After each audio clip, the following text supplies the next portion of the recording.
Hey everyone, David here, back again to review another episode of The Walking Dead, and this time it is for episode 11 of season 5 entitled The Distance. I did not see Hercules anywhere in sight.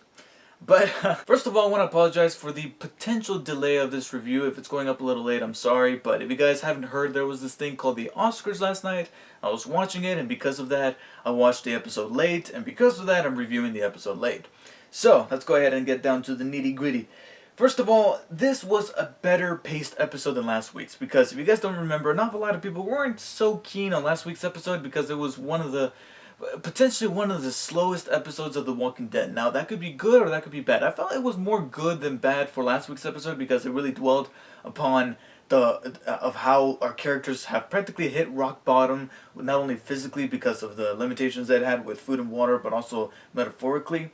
But this week's episode really picked up the pace, which was much appreciated because I don't think we can take two slowly paced episodes back to back. So this week, because of the introduction of the character Aaron at the end of last week's episode, this progresses that by having him come to the group and clashing with them and introducing about this place, about this community, and whether or not this whole thing is real in the first place. And the entire first half of this episode is basically our characters trying to decide whether or not they should trust this Aaron guy and whether or not he's telling the truth about this place, about this community, and making that ultimate decision to follow him because they got nowhere else to go, and it's practically within the vicinity of Washington. In fact, you see a shot establishing that later on in the episode. So, some of them are thinking this guy's full of shit, like Daryl and Rick, essentially, which is one of the most fascinating angles of this episode. But then others, like Michonne, think that, hey, might as well check it out. I mean, sure, we don't trust this guy to the fullest extent, but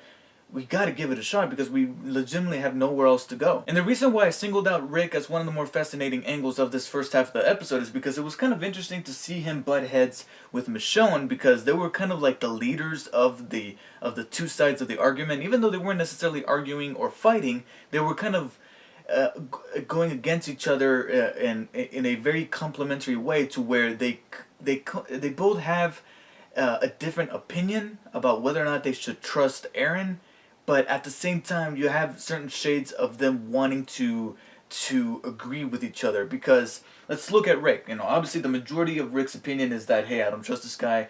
Do I need to remind you about Terminus and about Woodbury? Do we really need to go down that road again? Hell no. In fact, there's a point where Rick becomes kind of scary because of that. I mean, he punches out Aaron just flat out of nowhere. He just doesn't trust him. He threatens him, saying, hey, if my people don't come back, I am killing you, without any kind of remorse. But underneath that, there is a part of Rick that almost legitimately wants to be wrong. He's like, yeah, I really do want there to be a community filled with good people. But the majority of the side of his brain that is saying, no, don't trust anyone, is kind of encompassing that. Same thing with Michonne. The majority of her is saying, yes, I want to check out this other place, but there is a underlying shade there that says, I don't really, I'm going to keep my guard up with this Aaron guy, because there were certain moments in this episode where, as much as Michonne wants there to be this community filled with good people, and she's willing to give that place a chance and give Aaron a chance, she's gonna hold her sword up, metaphorically speaking. There's that bit in the car where she's like, did you ask the questions? Why are there no people in those photographs? So it's kind of interesting to see a little bit of a yin and yang type of thing going on between Rick and Michonne. And I thought that was fully emphasized with that conversation that we're having about Michonne telling Rick to stop fighting it, to stop fighting that battle inside about not letting people in and not trusting people and being on edge the majority of the time. And it's interesting because, in a way, Michonne was there with the governor, with Woodbury. I mean, Michonne was the one telling Andrea, I don't trust this guy, I don't trust any of this that's going on, I think this is all a facade. So Michonne being there, or having been there, is kind of trying, she's in a way trying to pull Rick and making sure he doesn't go to that place. So after essentially passing what could be considered like the first test in developing trust with this character Aaron, by having the group head out and try to find those two cars and figure out whether or not those cars even existed in the first place, because Rick was incredibly doubtful of that, they then proceed to head to this place. But Rick, playing his cards close to the chest, decides to take an alternate route that Aaron was suggesting. Because throughout the episode, we get a couple of really good red herrings where Aaron, by the way, the actor who plays him, he's doing a terrific job, and he's so far selling me on the character. And I don't know if that's considered a good thing or a bad thing, considering the story. But there's a couple of red herrings where you, as an audience, or at least me as a viewer, I did not know who to side with, whether it be with Michonne or with Rick, because I found points in their argument, mainly because of how Aaron comes across as a person. Sure, he comes off as a nice guy, but then there's moments where you don't know if you should trust him. That scene where he's denying the applesauce because you don't know if he poisoned it or not, but then he takes the sip, you're kind of like, okay, stop playing with my mind, man. If you're straight, just play it straight. And oh god, that was a bad joke. I just realized that was not a pun. That was not a pun. I was legitimately meaning that as be a truthful person, not. And this led to a rather tense scene in the woods where they come across all these walkers that Aaron inadvertently warned them about, so therefore you're starting to wonder, was this guy telling the truth even furthermore, or is he selectively telling the truth about certain things?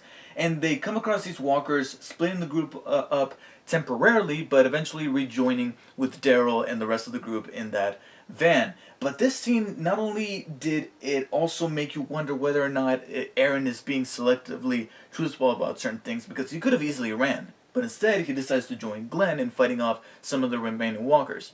But besides that, it also led to some rather cool visuals. It was really neat to see Rick take out that walker with a flare and having his entire skull light up. That was a really nice visual. And for some reason, I was a huge fan of that over-the-top shot of the car just going through all those walkers. And as it went through, the headlights on the car started to turn red and flashing red. I don't know why, but for some reason I really liked that shot. I thought it was really cool. And so when they meet up, it is here where it is revealed that Aaron is gay and has a boyfriend. And he was the one that was making Aaron concerned about the entire thing, because like I said, at first it looked like maybe he had a hidden agenda, because that scene where the walkers were closing in and he was like, this is over, I'm out of here. At first we were led to believe that maybe he was just running for his own life, but maybe he was simply just running to see if his boyfriend was okay.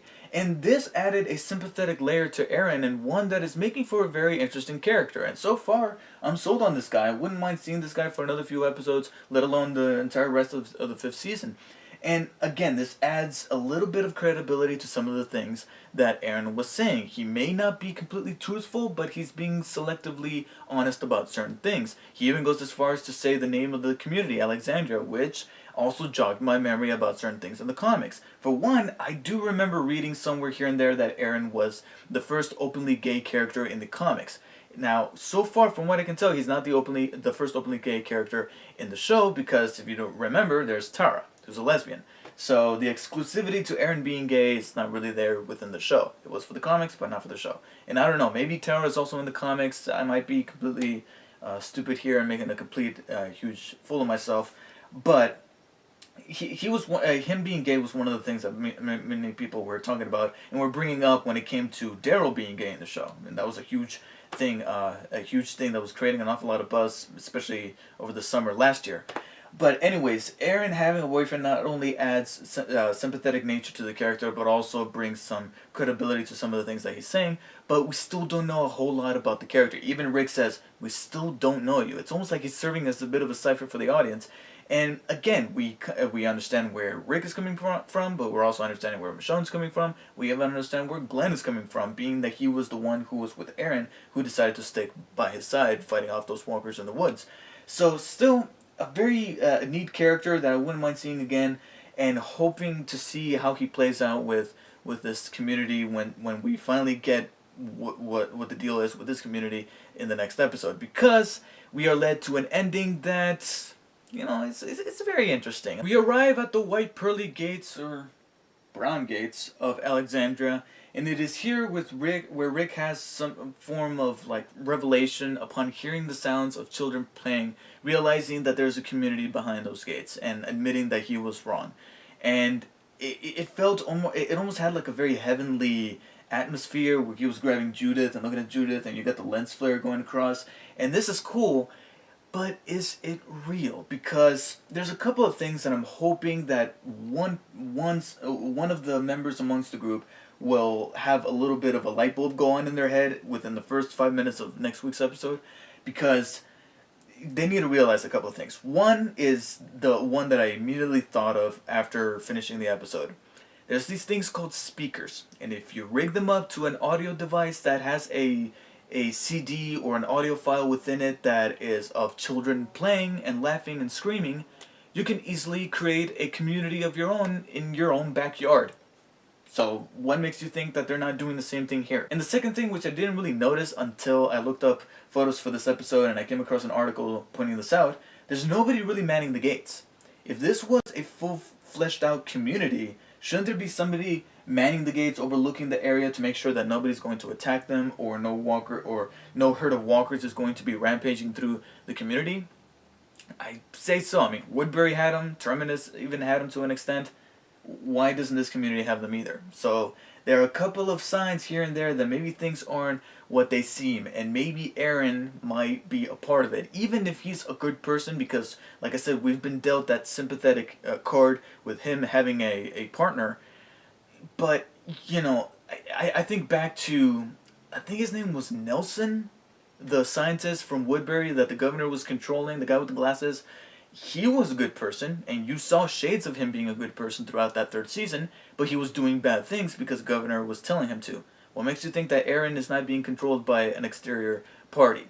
Who knows? Negan? Ezekiel? We'll have to wait and see. So I'll admit, the main reason why this episode exists is to kind of like set up for what's coming for the remainder of the 5th season, but it still had a really good sense of pacing, and a faster pace than last week's episode, but it also tackled some certain aspects about some of the characters when it comes to this big debate about whether or not to proceed in finding a place to actually stay in, or to just continue living on the road because you've lost your sense of trust. And I think that was handled really well, especially with two key players in the show that everybody likes and everybody really connects with, Michonne and Rick.